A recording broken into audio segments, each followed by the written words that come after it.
Okay, let's unpack this. In a world that feels, increasingly full of these fleeting interactions, Yeah. real connection seems harder and harder to find. There's this powerful, honestly, sometimes unsettling truth about how humans influence each other. So today we're taking a deep dive into seduction, but not the simple charm or flattery idea. No, not at all. We're talking for something much deeper, Hmm. something more like, well, like a psychological battle, Mm-hmm. a subtle kind of war, really. Not fought with weapons, obviously, but with emotions, with silence, with mystery, with a very carefully managed presence. Our mission for this deep dive is to pull out the key insights from our sources on this. Let's call it the dangerous power of psychological strategy in this whole arena. Yeah. We're drawing a lot from concepts that feel similar to what you find in classic strategy texts, like Robert Greene's work on power and war, maybe, but applying it all to the very tricky art of influencing minds and hearts. Exactly. And this isn't about being fake or disingenuous. It's really about understanding human nature on a profound level. And honestly, what we found is it's powerful knowledge. Yeah. Really powerful. Understanding it feels crucial, whether you want to recognize it when you see it or maybe defend yourself against it. Definitely. So consider this deep dive. Well, consider it a vital warning. What's really fascinating, looking through the material we explored, is how the sources paint this very specific picture, almost an archetype, of the truly seductive person. They're described as calculated, not cold exactly, but precise. Calculated. How so? In their actions, their timing. They're also called a mirror, reflecting your own desires back at you, a mystery, always sort of just out of grasp, Intriguing. and even a storm disguised as calm. That description really jumped out. Oh, okay. It tells you straight away this isn't just about looking good or being pleasant. Right. Not superficial. No. It's about a deep, almost intuitive understanding of psychology and then, crucially, strategically using that understanding. So it's intentional. Highly intentional. And this deep dive, we're going to lay out 4 really potent psychological strategies that the sources say make the difference between these truly seductive individuals and, well, people who just fail miserably at influencing others. That's the stark language used. Fail miserably. And just to be clear, we're exploring these ideas to understand them. Right. We're not necessarily endorsing them without critical thought, Of course. It's about being informed. Exactly. Informed about a powerful dynamic that's often playing out completely unseen, arming you with that knowledge. That deep understanding is exactly what we're aiming for. So, okay, let's jump right in. The first powerful strategy. Let's call it the guerrilla war of the mind. Stay unpredictable. The core idea sounds simple, but wow, the impact. It's basically do not fight the last war. Right. Don't be predictable. Exactly. In influence and attraction, predictability is, well, it's the killer. It's the silent death of interest, of desire. It really is. When someone feels like they know exactly what you're going to do or say next, you lose that edge completely. You do. Predictability might feel comfortable, sure, Mm-hmm. but comfort in this specific game, it's not seductive, it's just Dull. dull routine, Yeah. forgettable. Like background voice. Think about it like a military strategist, right? Hmm. They don't keep attacking the same point. They keep the enemy guessing. Always guessing. So similarly, our sources are saying your approach to connection, even intimacy, needs to stay fluid, Wow. almost shapeless. Shapeless. I like that. Yeah. Like one day you might be incredibly warm, open, sharing deep things. Vulnerable even. Right. And the next day, Yeah. reserved, thoughtful, maybe even a little hard to get a hold of. Creates a contrast. The material actually calls this emotional whiplash. Whiplash. Yeah. That sounds intense. It does. But apparently that whiplash is what creates obsession. Sounds counterintuitive. It does, but think about how our brains work. We crave patterns, right? We look for order, predictability. Always. But when those patterns keep shifting, when someone's behavior is inconsistent, your brain goes into overdrive trying to figure them out. It becomes a puzzle. Exactly. A cognitive puzzle you feel compelled to solve. And that's why those frustrating mixed signals, Oh, everyone hates mixed signals. we say we hate them, Yeah. but they keep people completely engaged. Yeah. Because you're constantly trying to decode the person. And that mental effort, it creates this powerful magnetic attraction. Wow. So the confusion itself is part of the draw. A huge part. Now, if we connect this back to the bigger picture, the warning here gets really stark. Okay. If you let yourself become routine, emotionally, conversationally, even physically, you basically fade into the background of someone's life. Just like that wallpaper idea. Exactly. You become something they just don't actively think about anymore. There's no mystery, no tension. Right. The truly seductive person, according to these sources, they control their emotional visibility very, very carefully. Controlling visibility. Yeah. They're enigma, a living paradox. The material even calls them the riddle that never fully solves. That's a powerful image, a riddle you can't solve. It is. And the insight for you, the listener, is pretty clear. Don't let anyone feel like they've completely figured you out. Because the moment they think they have. That mystery evaporates. And often, the fantasy they've built around you goes with it.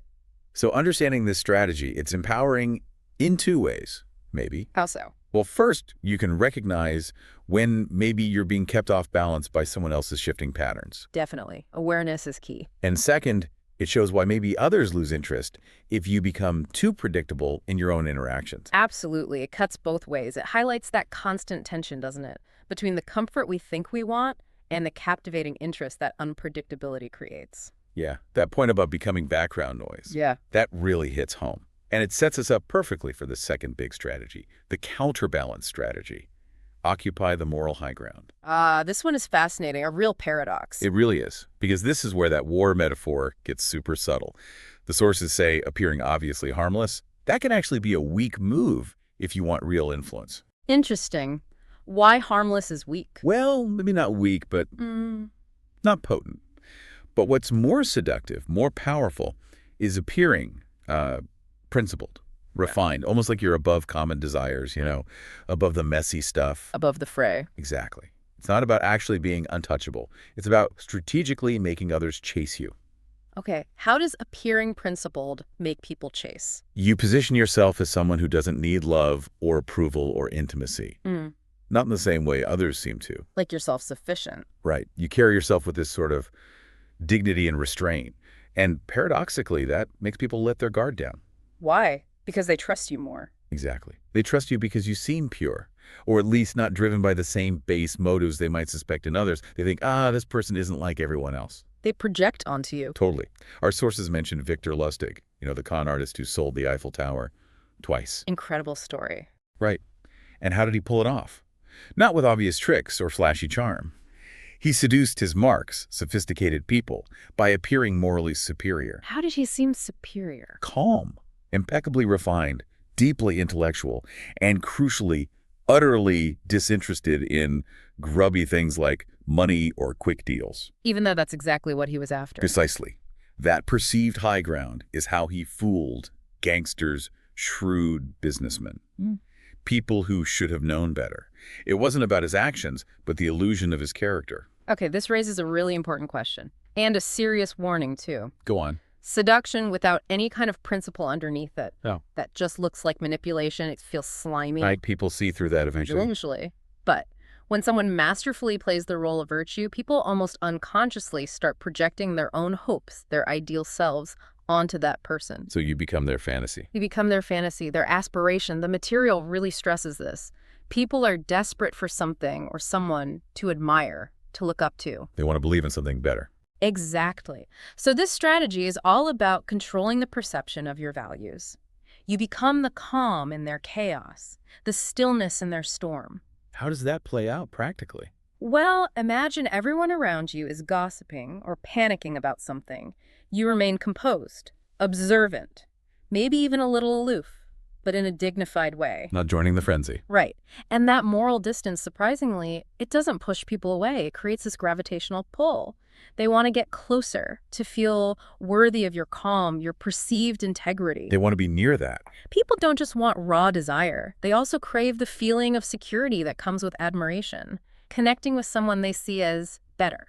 So for the listener, understanding this helps you see how perception can be engineered. Definitely. And why admiration is such a powerful, often overlooked tool in human connection. It makes you question what you perceive as genuine virtue sometimes. It does. It's a reminder that what looks virtuous can be an incredibly potent tool for influence. It's remarkable how that distance can pull people in.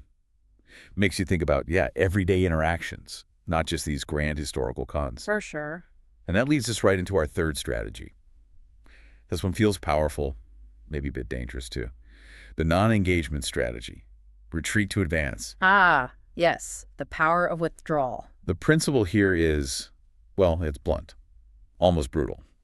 The truly seductive person, according to the sources, they never, ever chase. Never chase. That's a hard rule. Seems like it. Instead, they master creating space. They compel others to come to them. And it's not presented as arrogance. No. No, the sources frame it as a deep understanding of power dynamics and human psychology. Okay, explain the psychology. How does not chasing work? Think about availability. Yeah. Just basic supply and demand almost. The more available you are, the more Right. common you seem. Replaceable, even. Taken for granted. Exactly. If you're always there, always easy to reach, you become, and I love this description from the source, like wallpaper. Ouch. Wallpaper. Yeah. Unnoticed, just part of the background. Good. But when you strategically pull back, when you vanish, right when they're paying most attention, right when they want more, That's when you become memorable. unforgettable even. And this isn't just a vague idea. It connects directly to core psychology, the scarcity effect. Right. We value what's scarce. We absolutely do. Yeah. Absence creates desire. When we're deprived of something, we value it more. We even start to idealize it. Memory gets intensified. Yes, and this is where it gets a bit chilling. That's how deep obsession can be born. Wow. The seductive individual knows exactly when to talk, when to engage, but maybe more importantly, when to disappear. Timing is everything. Crucial. And they don't explain their silence. They don't overstay their welcome. That strategic retreat creates this powerful hunger in the other person. A relentless need to get back what's just out of reach. And here comes the really stark warning on this one. The sources are crystal clear. Okay, lay it on us. Clinginess is the death of seduction. Period. Oof. Straightforward. And overavailability. They call it emotional desperation wearing perfume. Wow. That paints a picture. Doesn't it? It repels. It doesn't attract. It signals a lack of self-possession, of inner strength. So the strategic retreat isn't about being mean. No, it's about detaching with elegance. It's calculated. It means going silent right when they expect you to reply, or pulling back just when they want to get closer. That sounds like game playing, though. It can be. But the strategy isn't about vanishing forever. It's about creating a temporary, distinct vacuum. A vacuum. Yeah. And that vacuum, as the source puts it, will haunt them. It fills their thoughts. It creates this compelling need to have you fill that space again. That potent. Extremely potent. So for you, the listener, this really highlights the, frankly, sometimes brutal power dynamics around availability. It makes you think twice about being too accessible. It does. It's a serious insight into the dangers of that and the psychological punch that strategic absence can deliver. It challenges you to think critically about how you manage your own presence. Your own availability. Yeah. What signals are you sending? It's a powerful lesson in maybe valuing your own time and presence more. That idea of creating a vacuum that haunts someone. Yeah. Yeah, that's unsettling when you grasp its power. Okay. Brace yourself. Strategy number 4, possibly the most insidious one, the passive aggression strategy. Yeah. Seem to surrender, then strike. Ah, this one flips the script on power. Completely. Yeah. Seduction, seen this way, isn't about dominating someone with obvious force. Not charging in. No. It's described as a subtle psychological invasion. You don't conquer them, you kind of slip under their skin. Take up residence. Exactly. You take up residence in their thoughts. Okay. How does that invasion begin? The most dangerous types, according to the sources, they don't come on strong at all. The initial approach is disarmingly soft. Soft. Like how? They listen. Like really listen. Not just to words, but unspoken things. Empathetic. Very. They smile in a way that feels completely genuine, deeply understanding. They mirror your soul almost, make you feel profoundly seen. That sounds wonderful, actually. It feels wonderful. And just when you start to feel like you're the one in control, like you're leading this connection, Uh-oh. yeah, suddenly you realize you're completely tangled in their web. You're ensnared, and you didn't even see it happening. How does the trap spring? It's set by that seeming surrender, Yeah. by appearing vulnerable maybe, playing soft, letting them lead, letting them feel dominant and safe. So their guard is totally dipped? Completely down. But Yeah. all that time, you, or rather the seducer, is observing everything. Observing what? Their fears, their hidden desires, their little insecurities, their weaknesses, things they don't show anyone. Gathering intelligence. Precisely. Yeah. And then, at just the right moment, Yeah. bam, you strike deep with emotional precision. Strike how? What does that mean? You say the one thing nobody else has ever dared to say, something that hits their deepest longing or insecurity right on the head. Wow. You touch a part of them they thought was invisible, Yep. and it makes them feel utterly exposed, Hmm. totally seen, and weirdly, paradoxically, incredibly alive. Alive because they feel seen. Yeah, like a secret part of them has finally been acknowledged, been awakened. Okay, this leads to a really crucial warning. It kind of turns conventional wisdom on its head. I'm ready. Our sources point out this counterintuitive truth. The second you actively try to impress someone, Yeah, you give away your power. You become the one seeking their approval. right. You're supplicating. Exactly. But when you strategically pretend to be less than you are, Less, like how? less capable maybe, more humble, less assuming, less threatening, when you do that, others instinctively drop their guard. They feel comfortable, Yeah. superior even. Yes, they feel superior. And that, paradoxically, is when you win. Because you gain access, they let you in. Wow, that's subtle. Incredibly subtle. Seduction, in this light, really is a quiet war. You don't storm the castle, you infiltrate the mind, build a stronghold from the inside out. This really forces some critical thinking, doesn't it? It should, for all of us. How often do we let our guard down around people who seem to surrender, who present as less capable or less intimidating than they might actually be? We probably underestimate them. We often do. This tactic uses that human tendency. It's a powerful reminder that the most dangerous psychological moves are often the quietest, the most unseen. Which makes them incredibly hard to defend against if you're not aware. Almost impossible if you're not looking for it. So, okay, bringing all four of these strategies together, what we've really unpacked today shows that true seduction isn't about the surface stuff. Not at all. It's not about being the most attractive person in the room or the funniest or the most obviously confident. Our sources basically say that's a lie. A lie sold by people who don't understand real influence. Yeah.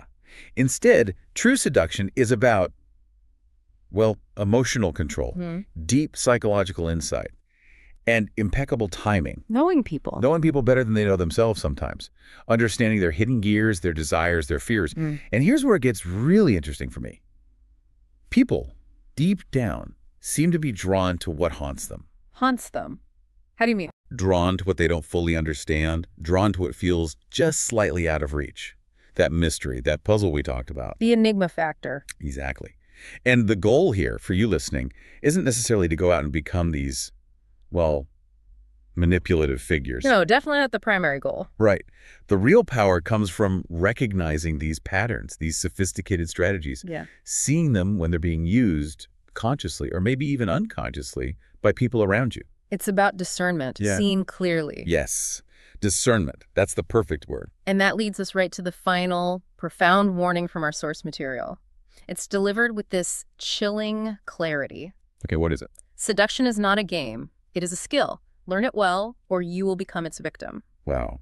That's dark. Not a game, a skill. Yeah. Victim. Heavy words. They are. It frames this not as some lighthearted pursuit, but as a serious dynamic in human interaction with real stakes. So we really challenge you, listening, to reflect on this. How might understanding these really potent psychological strategies change how you see attraction, how you see influence, how you see your own interactions moving forward? It makes you think about the power dynamics everywhere. It does. Consider the sheer power wielded by those who actually master these hidden dynamics. And maybe a final thought to really chew on. Okay. How much of what we experience as genuine chemistry or connection might actually be the result of unseen psychological strategy playing out? Ooh, that's a tough one. It is. And how can we even begin to tell the difference? Yeah. How do we discern genuine connection from skillful strategy? It's a complex question, isn't it? One that kind of lingers long after this conversation ends. A puzzle that, well, it might just change how you see the world around you.